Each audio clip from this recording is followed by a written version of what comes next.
ओम नमो भगवते वासुदेवाय। ओम नारायणाय। सुखदेव जी का राजा परीक्षित से आकाश और सूर्य आदि का विस्तार कहना। सुखदेव जी बोले, हे राजा, जितना विस्तार सातों दीपों का हमने तुमसे कहा, उतना ही लंबा चौड़ा आकाश भी है। जिस तरह चने की दो दालें होती हैं, उसी तरह आकाश व पृथ्वी को समझना चाहिए। सूर्य से तीनों लोकों में प्रकाश होता है। सूर्य की 6 महीने उत्तरायण और 6 महीने दक्षिणायण रहते हैं। सुमेरु पर्वत से होकर 3 मार्ग सूर्य का रथ जाने के वास्ते बने हैं। उत्तरायण में ऊंचे रास्ते पर होकर उनका रथ जाने से जगत में प्रकाश अधिक होता है। दक्षिणायन में नीचे मार्ग से होकर जाने से उनका तेज कम हो जाता है। मकर से लेकर मिथुन तक सूर्य उत्तरायण और कर्क से लेकर धनु की संक्रांति पर्यंत दक्षिणायन रहते हैं। उत्तरायण सूर्य में दिन बढ़ता है और रात घटती है, तथा दक्षिणायन में दिन छोटा होता है और रात्रि बढ़ती है। सूर्य एक रात पर महीना भर रहते हैं और एक दिन रात में 9 करोड़ लाख योजन सूर्य का रथ सुमेरु पर्वत के चारों दिशाओं में फिरता है। सुमेरु के पूर्व इंद्रपुरी, दक्षिण यमपुरी, पश्चिम वरुणपुरी और उत्तर कुबेरपुरी है। सूर्य अपने निकलने के स्थान से उसी के सन्मुख अस्त होते हैं। उनके रथ का एक पहिया चलता है और दूसरा पहिया की धुरी सुमेरु पर्वत पर ध्रुवलोक से दबी है। सूर्य का रथ 26 लाख योजन के विस्तार में है। 7 घोड़े एक ओर और एक घोड़ा दूसरी ओर जोता रहता है।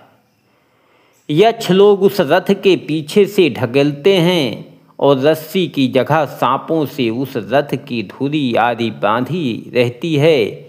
अरुण सारथी रथ हाँकता है। बालखिल आदि 60,000 ऋषीश्वर, जिनके शरीर अंगूठे के प्रमाण हैं, उस रथ के आगे सूर्य की ओर मुँह किए स्तुति करते हुए पिछले पांव दौड़ते चले जाते हैं। सुखदेव जी का राजा परीक्षित से चंद्रमा और मंगल आदि ग्रहों का हाल कहना।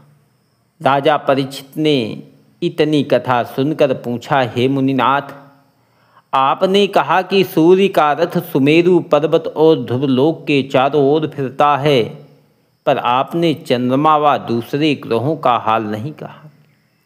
सो उनको भी दया करके बतलाइए।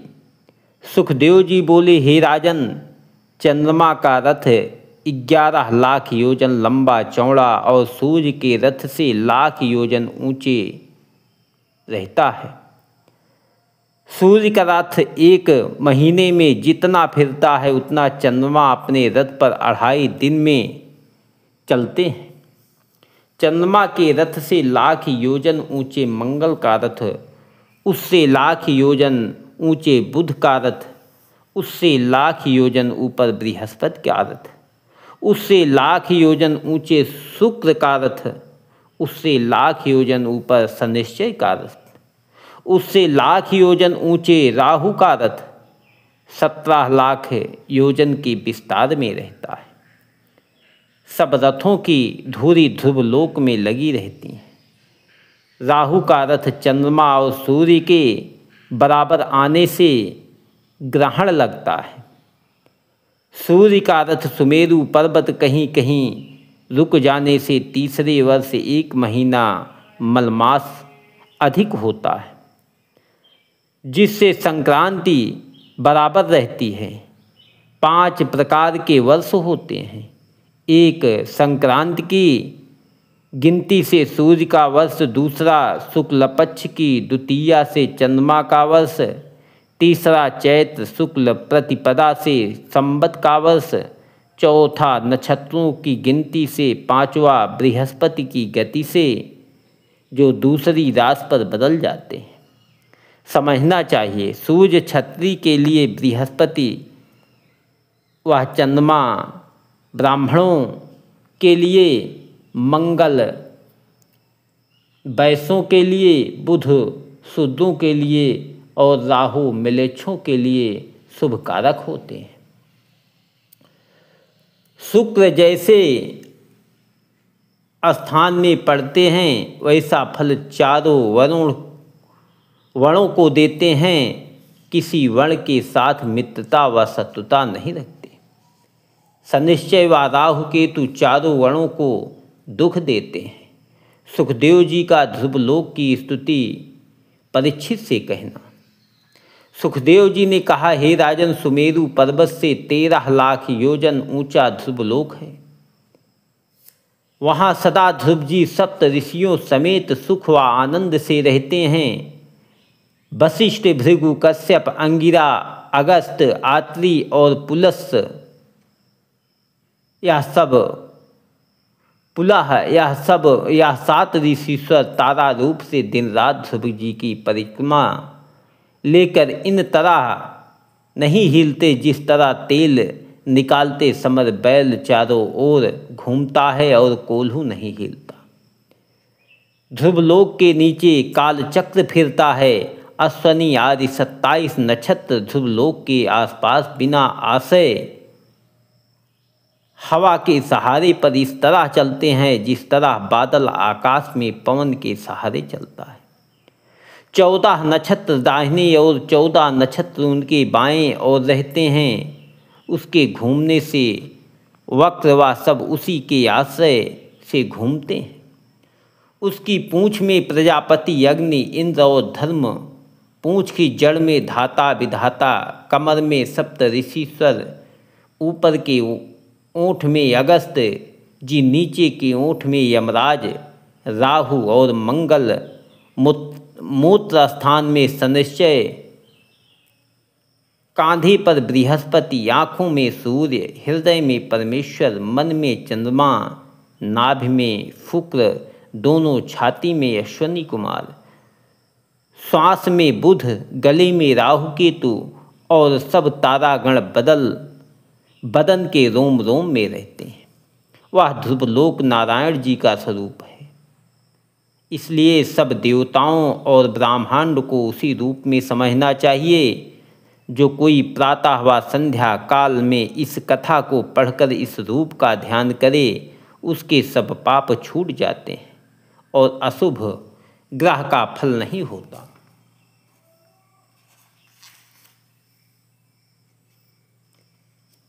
चौदहों लोकों का वर्णन करना। सुखदेव जी बोले, हे परीक्षित,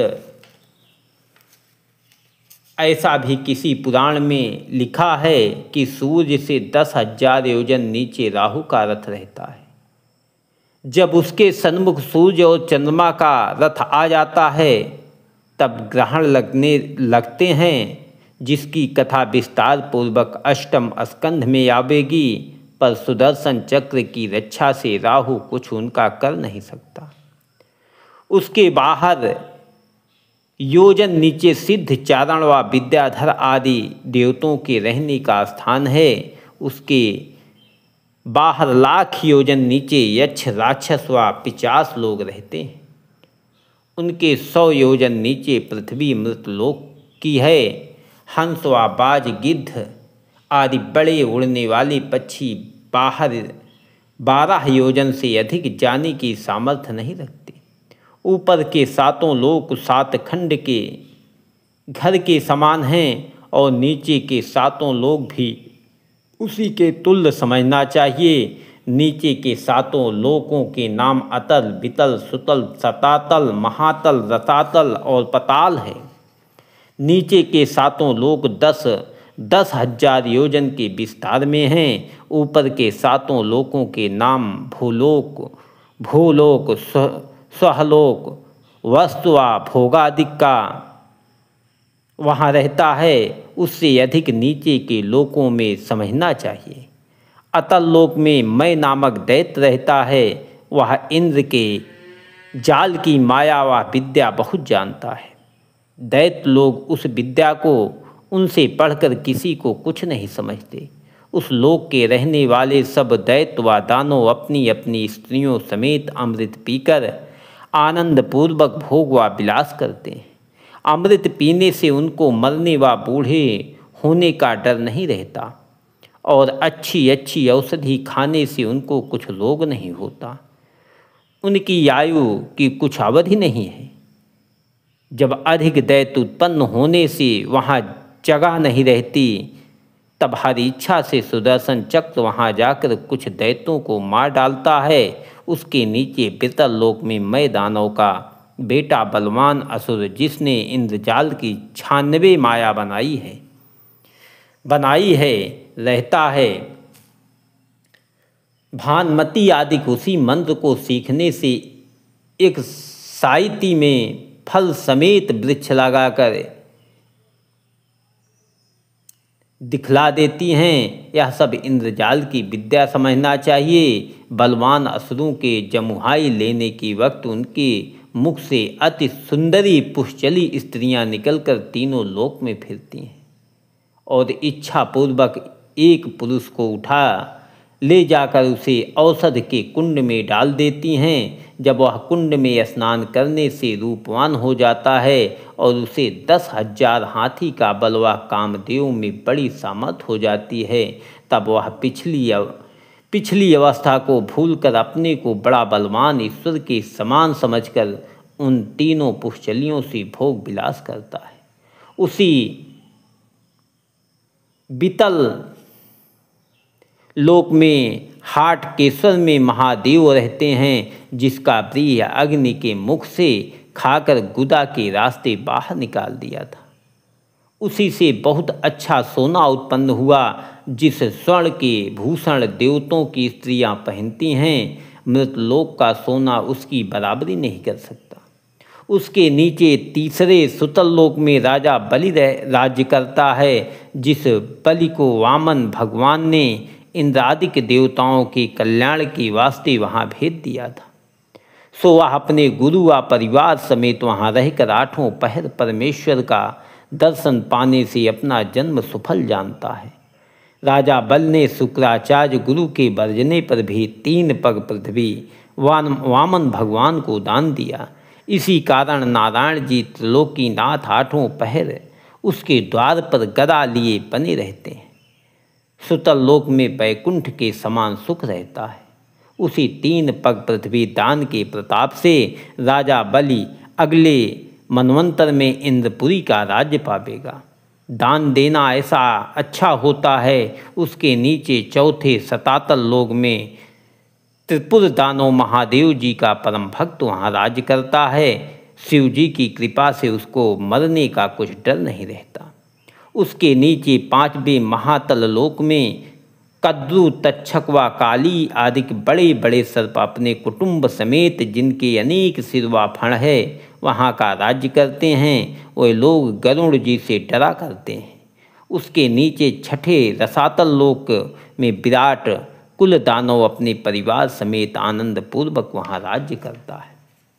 उसके नीचे 7वें पताल लोक में वासुकी आदि बहुत बड़े बड़े नाग और 1000 मस्तक वाले अति तेजवान शेष जी वहाँ रहते हैं, जिनके मस्तक पर पृथ्वी एक सरसों के समान रखी है। हजारों महासुंदरी नाग कन्याएं दिन रात उनकी सेवा करती हैं।